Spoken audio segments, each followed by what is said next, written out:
PM package स्वदेशी के माध्यम से स्वावलंबन का मार्ग प्रशस्त करने और एक आत्मनिर्भर भारत बनाने की आदरणीय प्रधानमंत्री जी की भावनाओं के अनुरूप ही पीएम पैकेज के माध्यम से इन 4 जो माननीय वित्त मंत्री जी ने 4 अलग अलग दिन पैकेज घोषित किए हैं, ये सचमुच उन संकल्पों को पूरा करता है जो इस देश के गांव के लिए, गरीब के लिए, किसान के लिए, नागरिक के लिए और प्रत्येक नागरिक तक शासन की सुविधाओं को पहुंचाने, उनके स्वावलंबन और आत्मनिर्भर का मार्ग प्रशस्त करता है। आज जो चौथे संस्करण में पीएम पैकेज का जो चौथा संस्करण माननीय वित्त मंत्री जी ने घोषित किया है, इसमें जो सबसे बड़ी बात है कि राज्य जिस बात की मांग कर रहे थे कि एफआरबीएम की सीमा को 3 से 5% किया जाए, आज इस मांग को भारत सरकार ने 1 वर्ष के लिए अपनी सहमति दी है। इससे राज्यों को अपने आवश्यकताओं की पूर्ति के लिए लोन लेने की एक सुविधा मिल जाएगी और 3 से 5% की सीमा बहुत अच्छी सीमा है। मुझे विश्वास है कि सभी राज्य, कमोबेश सभी राज्य इसकी मांग करते रहे थे। मैं इसके लिए आदरणीय प्रधानमंत्री जी का हृदय से आभार व्यक्त करता हूं और माननीय वित्त मंत्री जी को धन्यवाद देता हूं इस घोषणा के लिए। आज के उसमें कुछ सेक्टर पर विशेष फोकस किया है माननीय वित्त मंत्री जी ने, खासतौर पर रोजगार को लेकर के, इसमें गरीब कल्याण को लेकर के, स्वास्थ्य को लेकर के और शिक्षा को लेकर के। अगर हम रोजगार की बात देखेंगे तो बहुत बड़ा कार्य इस पर पहले ही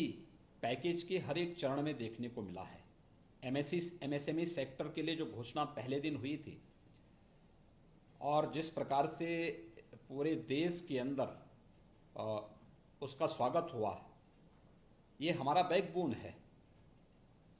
जैसे लोकल को ग्लोबल बनाने की आदरणीय प्रधानमंत्री जी ने बात कही है,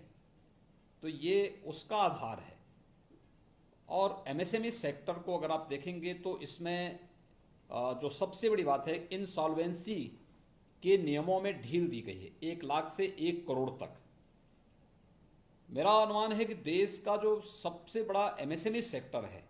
वह उत्तर प्रदेश में है, तमिलनाडु में है और देश के अन्य जो राज्यों में है। ये देश की अर्थव्यवस्था की बैकबोन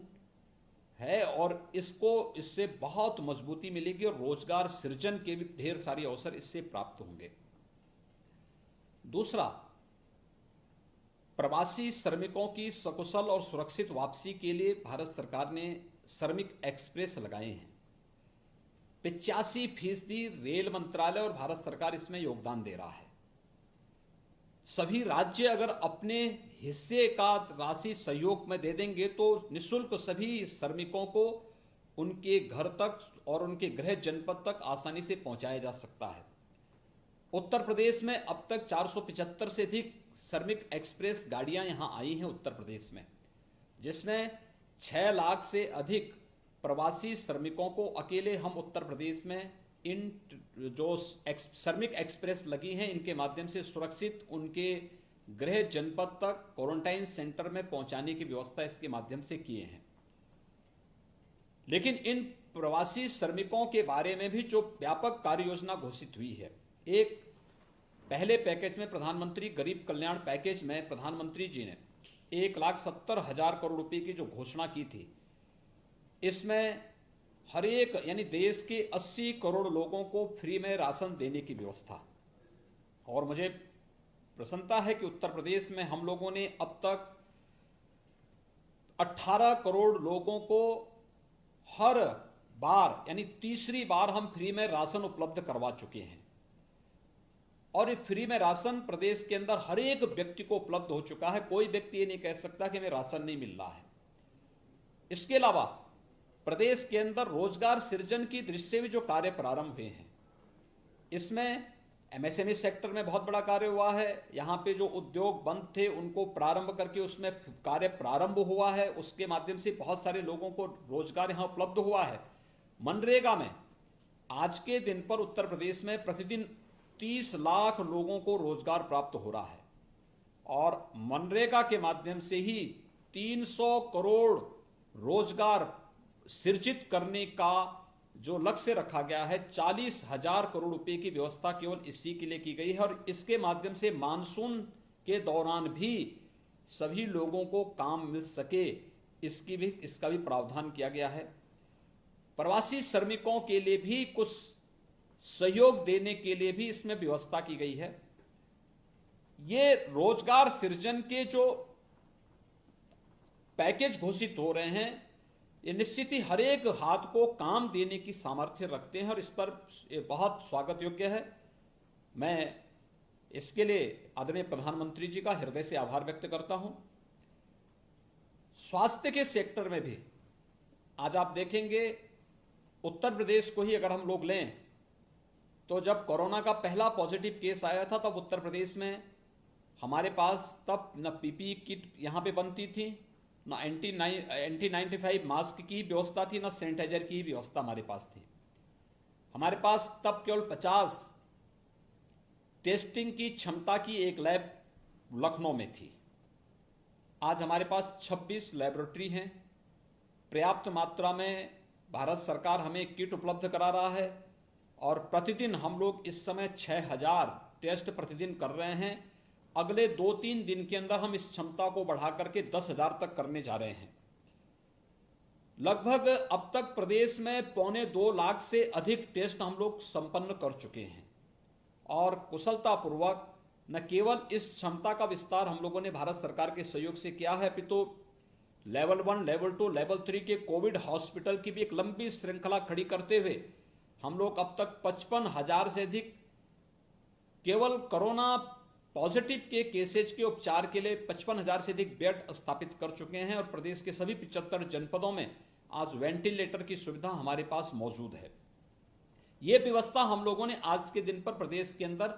अपनी व्यवस्थाएं प्रारंभ कर दी हैं। इन कार्यक्रमों को हम बहुत अच्छे ढंग से आगे बढ़ा रहे हैं। आज पीपीई किट उत्पादन की 26 यूनिट अकेले यूपी में स्थापित हो चुकी हैं। ये एमएसएमई सेक्टर को जो योगदान भारत सरकार ने दिए उसका परिणाम है। सैनिटाइजर न केवल उत्तर प्रदेश आज इस मामले में हमारी फैक्ट्रियां, डिस्टिलरीज इसमें पर्याप्त मात्रा में सैनिटाइजर उपलब्ध करा रही हैं, बल्कि हमने 28 राज्यों को भी सैनिटाइजर यहां से भेजा है और उन 28 राज्यों में पर्याप्त मात्रा में सैनिटाइजर आज के दिन पे उपलब्ध हुआ है। तो स्वाभाविक रूप से यह स्वास्थ्य सेक्टर में भी जो बहुत बड़ा काम हुआ है, ये पहले से भी आदरणीय प्रधानमंत्री जी का एक फोकस सेक्टर रहा है और उसमें उत्तर प्रदेश के अंदर विगत 3 वर्ष के अंदर 29 नए मेडिकल कॉलेजेस बनने प्रारंभ हुए हैं, जिनमें पिछले साल हमने 7 में प्रवेश भी प्रारंभ कर दिया। 2 नए एम्स प्रारंभ हुए हैं, एक गोरखपुर और रायबरेली, दोनों में हम लोगों ने ओपीडी के साथ साथ वहां पर हम लोगों ने पाठ्यक्रम भी पिछले वर्ष से प्रारंभ कर लिया है। शेष अन्य स्थानों पर भी तेजी के साथ मेडिकल कॉलेजेस बन रहे हैं और इस कोरोना संकट के समय इन मेडिकल कॉलेजेस को के द्वारा स्वास्थ्य सेवाओं की बेहतरी में बहुत बड़ा योगदान दिया गया। इन्हीं के माध्यम से हम लोगों ने सरकारी और प्राइवेट दोनों क्षेत्र की मेडिकल कॉलेजेस और पहले से हमारे पास जो स्वास्थ्य के केंद्र थे, इनकी मदद से हम लोगों ने कोरोना संकट के दौरान हम बेहतर उपचार प्रदेश की जनता को उपलब्ध कराने में मदद कर पा रहे हैं। प्रदेश के अंदर इसके साथ साथ शिक्षा के बारे में जो फोकस किया गया है कि ऑनलाइन शिक्षा के बारे में 12 प्रकार के शिक्षा से जुड़े हुए चैनल को प्रारंभ करने, देश के 100 विश्वविद्यालयों को केंद्र में रख करके इस पाठ्यक्रम को आगे बढ़ाने की कार्रवाई को मैं आभारी हूं कि जब लॉकडाउन चल रहा है, लॉकडाउन के दौरान स्कूल कॉलेजेस बंद चल रहे हैं, उस दौरान उन बच्चों के लिए भी बेहतर शिक्षा के लिए ऑनलाइन शिक्षा का एक नया प्लेटफॉर्म भारत सरकार ने उपलब्ध कराया है। उत्तर प्रदेश ने उसका अनुसरण किया है। तेजी के साथ हमारे यहाँ पे उच्च शिक्षा में, प्राविधिक शिक्षा में, व्यावसायिक शिक्षा में, माध्यमिक और बेसिक शिक्षा में भी हमने इस कार्यक्रम को अपनाया है और ये हम लोग पूरी तरह आज के दिन पे तैयार हैं कि ऑनलाइन शिक्षा की व्यवस्था भी हम लोग अब अपने प्रदेश के बच्चों को भी उपलब्ध करा पाएंगे। मैं इन सभी घोषणाओं के लिए आदरणीय प्रधानमंत्री जी का आभार व्यक्त करता हूं, माननीय वित्त मंत्री जी को हृदय से धन्यवाद देता हूं कि जो ये आर्थिक पैकेज 20 लाख करोड़ का देश के स्वावलंबन और देश को आत्मनिर्भरता की ओर अग्रसर करने के समय यहाँ पर घोषित हुआ है और इसको तेजी के साथ क्रियान्वयन प्रारंभ हुआ है, तो निश्चित ही भारत को दुनिया की एक महाशक्ति के रूप में उभारने में तो मदद करेगा ही, साथ ही साथ कोरोना के खिलाफ देश की लड़ाई को मजबूती के साथ 135 करोड़ लोगों के साथ मिलकर के हम में सफल होंगे। मैं इस बेहतरीन पैकेज के लिए प्रधानमंत्री मोदी जी का